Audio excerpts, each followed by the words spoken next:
Two shadows appeared on the lip of the craft above me, the aliens climbing onto the rear of the craft and looking down at the train. Both shadows stretched out on the roof of the train, too tall to be the expendable kobold shock troops. "Find the sword," the more slender of the pair commanded, though I barely heard the voice over the sound of air flowing around the parked skiff. My brow furrowed. The sword? The stockier figure grunted in response, the sound deeper than the growling and hissing of the kobold hatchlings, but of a similar tone.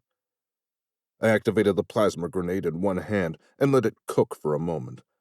Then I lobbed it up toward the figures as I spun around and brought my rifle to my shoulder, getting a clear look at the pair above me.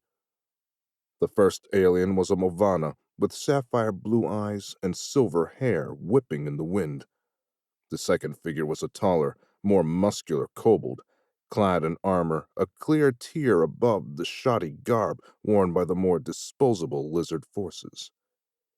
Both aliens stared in shock at the orb soaring up between them as my grenade reached the peak of its arc.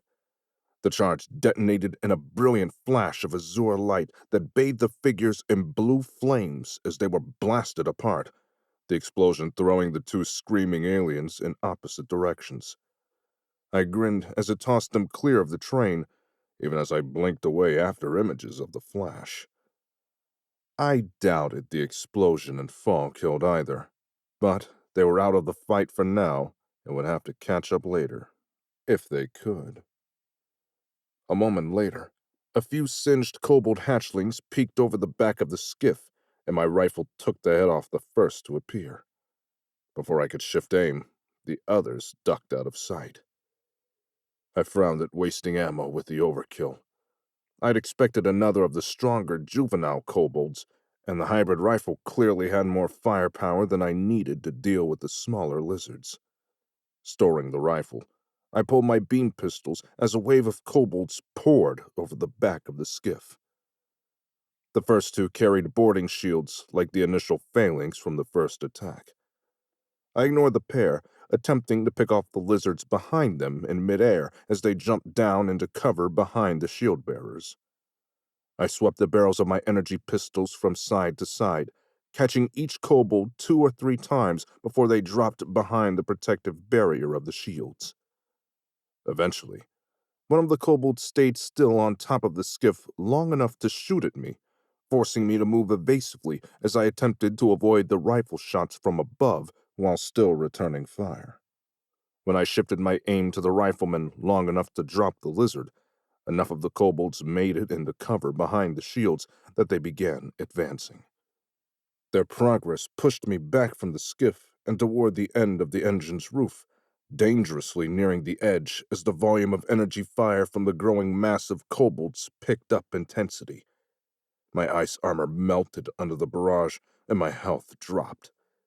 "Get ready for some cover fire," Nargan advised. "Any time now would be great," I replied. A roar of thunder sounded from behind me, and streaks of smoke wrapped me in a cloud as a wave of micro-missiles arced around me to slam into the kobold troops.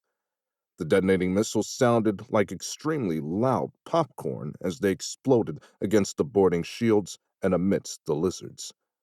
With the shield bearers bowled over, the remainder were exposed to my return fire.